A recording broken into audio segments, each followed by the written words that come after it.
Welcome to Satan is My Superhero.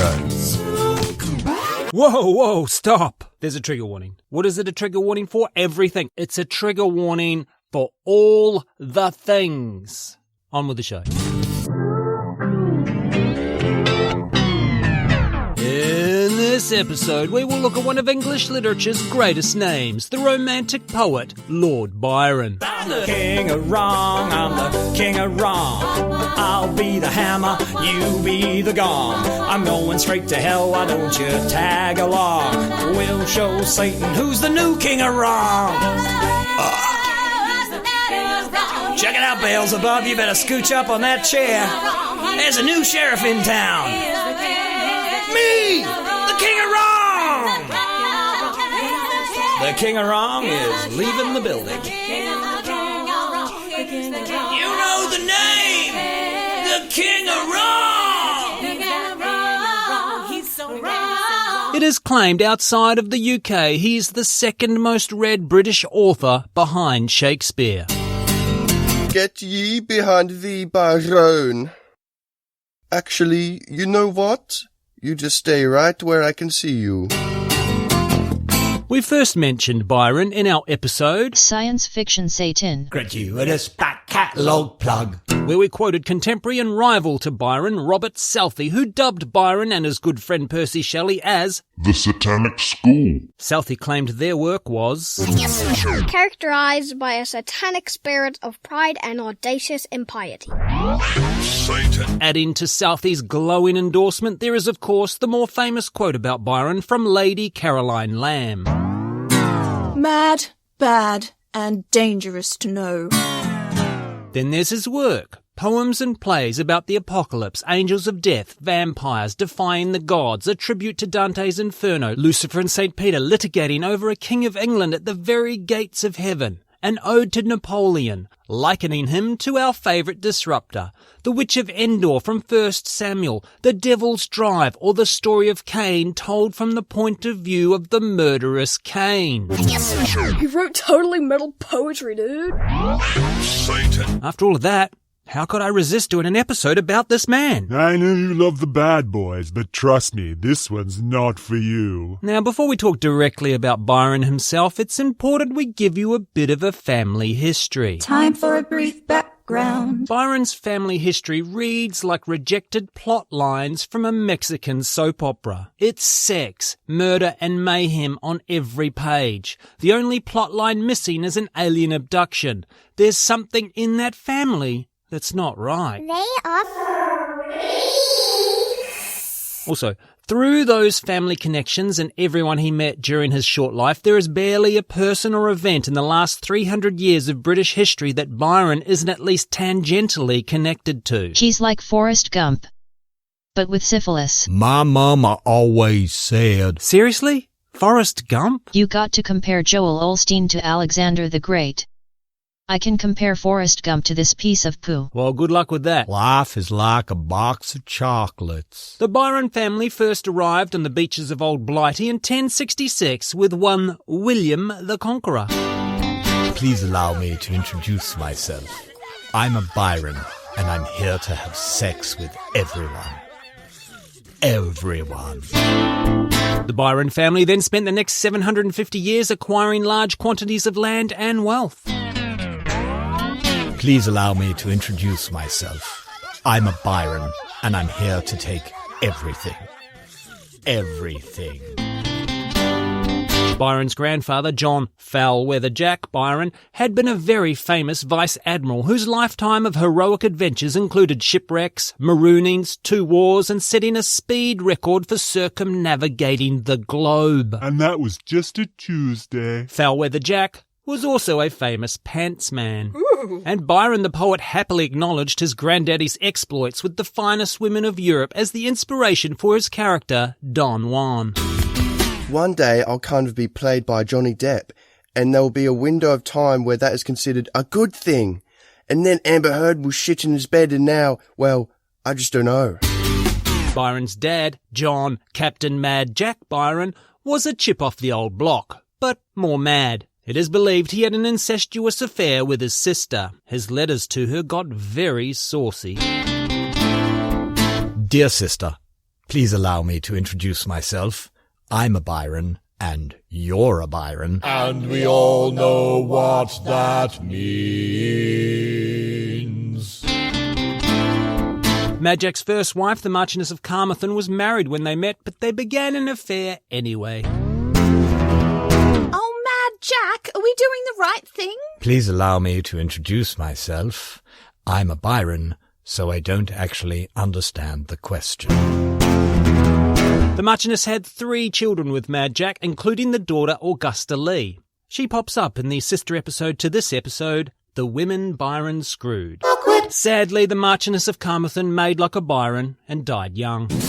Are you a woman of childbearing age in the 19th century? Sorry about that. Captain Mad Jack then married his second wife, Catherine Gordon, for her money, which he blew through in a couple of years before impregnating her with the subject of this episode, running off to Europe and doing like a Byron, dying young. Live like a Byron, die like a Byron, young and filled with STDs.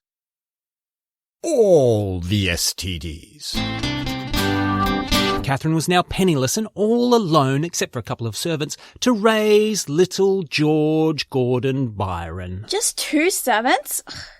Poor people are so gross. Little George had been born with a cowl. This is a thin membrane that covers the face and head of some newborns. It's harmless and easily removed. Not the last time this guy looked like a dickhead. He was born with a twisted foot, and because of this he had special shoes, but refused to wear a metal brace that could have helped him walk. You know who did wear the metal brace for his legs? Run, Forrest, run! Which brings us to how penniless little George Gordon Byron became Lord Byron, or more precisely, the 6th Baron Byron, 'cause his no-good dad sure wasn't the 5th Baron Byron. Or was he? No, the 5th Baron Byron was little George Gordon's great-uncle William. Just William?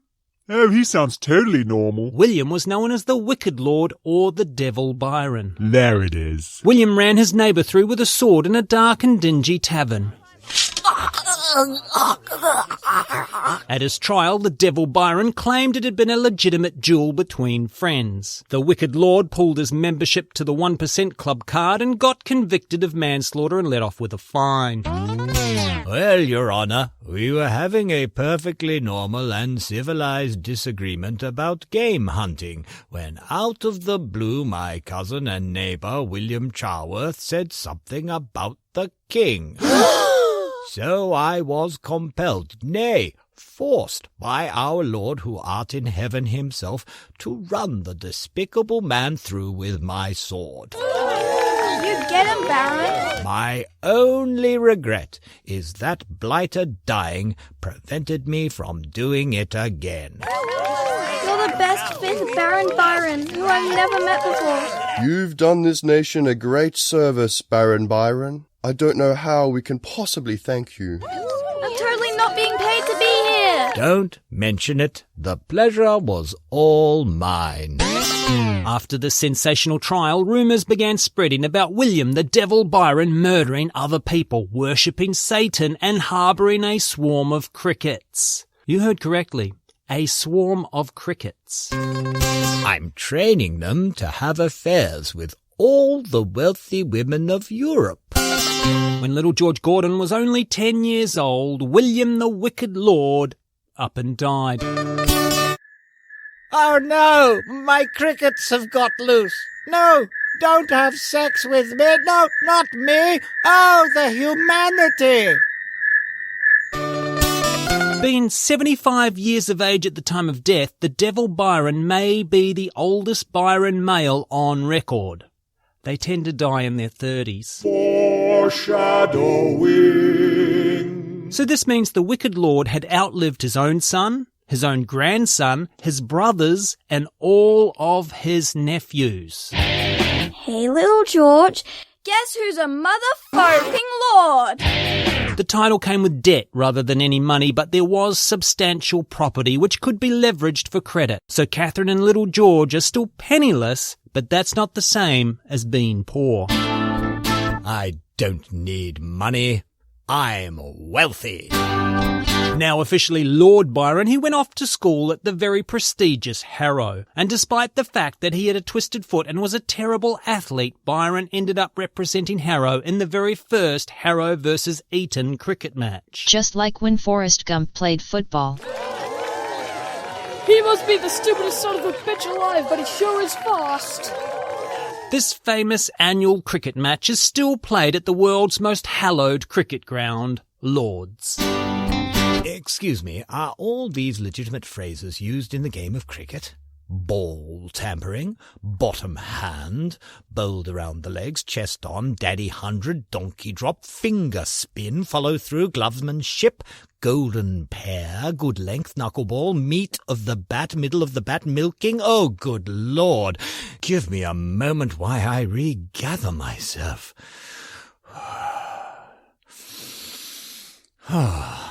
Okay, woo. Occupying the crease on the up, P-roller, pink ball, quick single, ramp shot, reverse swing, rib tickler, sticky wicket, tail ender, third man, 12th man, through the gate, tied down, very fine leg and full toss? Yes, those are all legitimate phrases used in the game of cricket. Please allow me to introduce myself. I'm Lord Byron and I'm here to play cricket.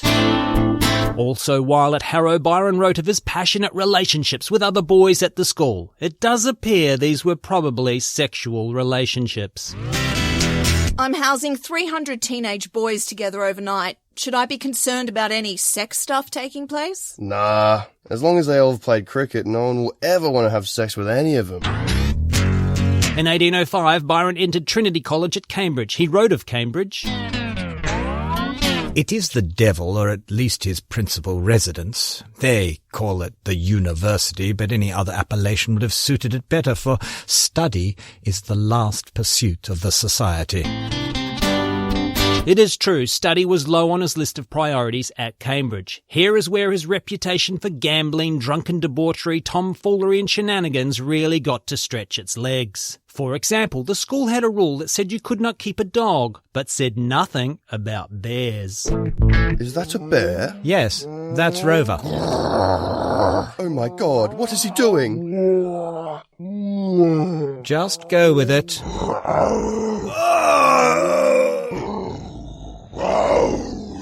Just let him dominate you without resistance and it will all be over soon. Oh, the humanity!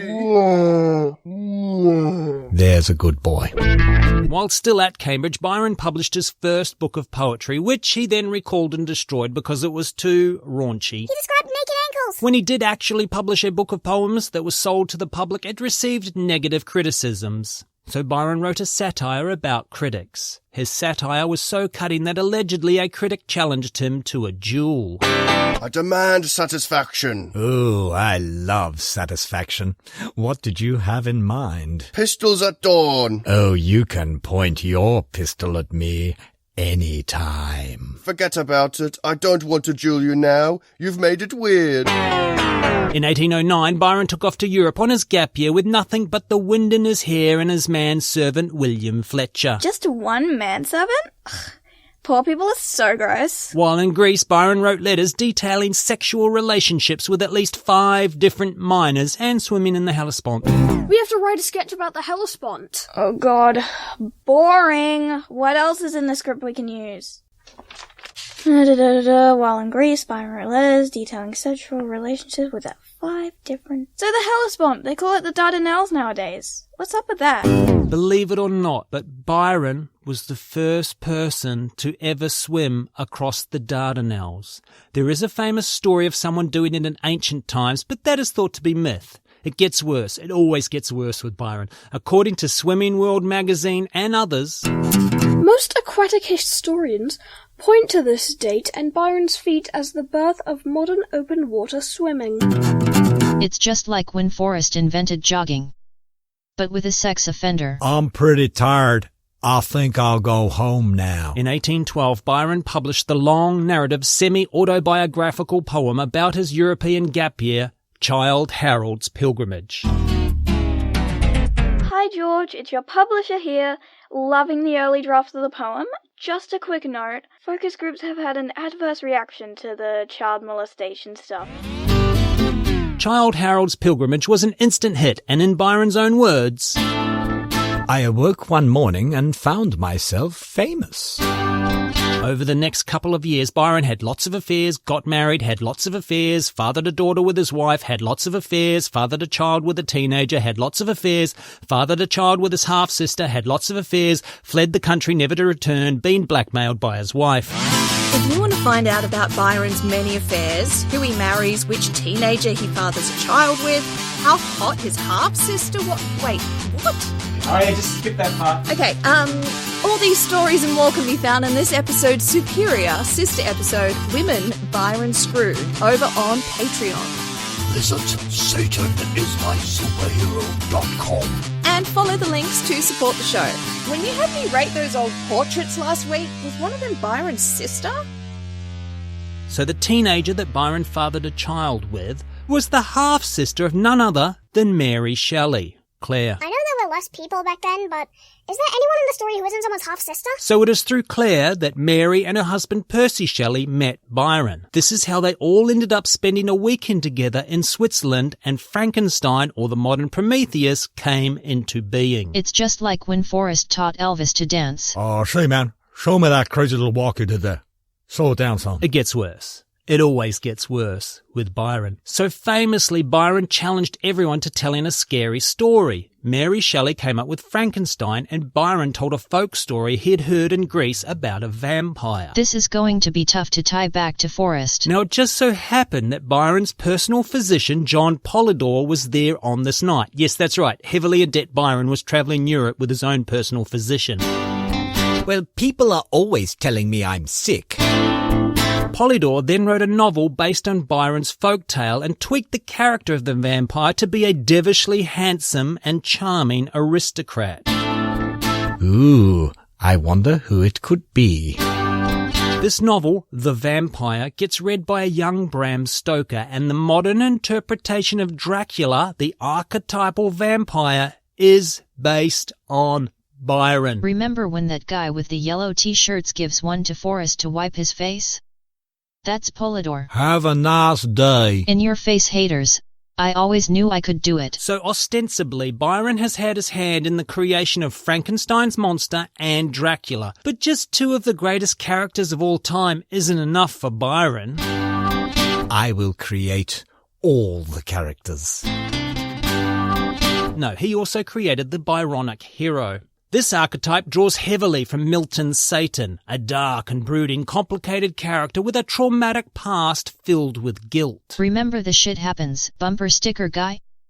Yeah, okay, I'm reaching. It happens. Examples of the Byronic hero you may be familiar with are Darth Vader. I find your lack of faith disturbing. Wolverine. And the one I already had a sting for, so I put it on the top of this list, even though there's heaps of better ones out there. The Phantom of the Opera is there, inside your mind. So Byron spent 7 or 8 years moving around the continent, writing, having affairs, and being Byron. For example, while living in Venice, he set up his own menagerie with horses, exotic birds, and monkeys. Of course he had a menagerie. Of course he did. Because I'm a controlling arsehole. Being a lord, Byron actually had a seat in England's House of Lords. He had made speeches and voted on laws. He had been outspoken and actually got involved with various political movements over the years. His politics could be described as progressive by the standard of the day. Welcome to Faux News Entertainment Corp. I'm Malix Moans. This just in, Joe Biden is Lord Byron. Think about it. Byron? Huh? What about Hunter Biden? Is that a Byron? Have you ever saw one? Are you sitting down? I'll give you a second. You're going to need to be sitting down for this. Sure, everything I've said up until now has been opinion. I mean, entertainment. But this, what I'm about to tell you right now, this is fact. I mean, entertainment. An entertainment fact. This is something you can Google right away and you'll see the exact same thing. Are you ready? If Lord Byron were alive today, he'd be exactly Joe Biden's age. Mic drop moment. You heard it here first on Faux News Entertainment Corp. I'm Malix Moans. Malix Moans and Faux News Entertainment Corp are proud to be sponsored by Christ Incorporated. Christ Incorporated is a subsidiary of Yahweh International. Stay stupid and keep hating. Stay stupid and keep hating. So goddamned overselling shit to these inbred morons. Due to his fame and his openly expressed political leanings, Byron had been wooed by the Greek independence movement. Byron was so wooed, he invested money in the Greek military and raised his own brigade. Excuse me, Lord Byron. The men are just wondering why all the uniforms are crotchless. While leading his troops through Greece with the intention of fighting the Ottomans, Byron adopted a 9-year-old orphan girl. Nothing to see here. But before Byron could face off against the Ottomans, Byron caught a fever, got bled by the so-called doctors at the time, and died. I see the problem. You have too much blood. His biographer, Thomas More, burnt all of Byron's diaries, letters, and the biography Thomas had written, because old Tom correctly believed posterity would judge Byron harshly. He's the king of wrong, the king of wrong, he's the king of wrong, he's so king of wrong, he's the king of wrong, he's the king of wrong, he's slow, it's slow, he's the king, he's the king, the king of wrong, the king of wrong, he's the king. But poor old Tom could not destroy all the letters Byron sent. There are over 3,000 letters from Byron still extant. When did Byron get time to write 3,000 letters? And those are just the ones that survived. Byron had a rule. He wrote a letter every time he had sex with someone he shouldn't. What can we take away from Lord Byron? I just hope we didn't catch anything. Well, I guess we'll leave the final word up to Byron. This is Lucifer talking about the Garden of Eden with Cain from Byron's play, Cain. Who was the demon? He who would not let ye live, or he who would have made ye live forever in the joy and power of knowledge? Even in a play written by someone I know to have been a despicable, disgusting human being, the devil comes off as the best character. And that's why Satan is my superhero. Thank you so much for listening. Rate, review, subscribe, all that podcast stuff. But most of all, please give us money. Visit SatanIsMySuperhero.com. If you join our Patreon at the Third Circle of Hell, you'll receive access to exclusive content like this. I think your corset is too tight. Why would you say that? I can see the outline of a baby in your throat. I've hit the fucking jackpot. Oh, someone please at least save the penis. How about you? Shut the fuck up and get back inside your big house. I think the 18-year-old hottie is genuinely into me. You get an abacus, weirdo. I'm like 14. Of course I'm already engaged to be married.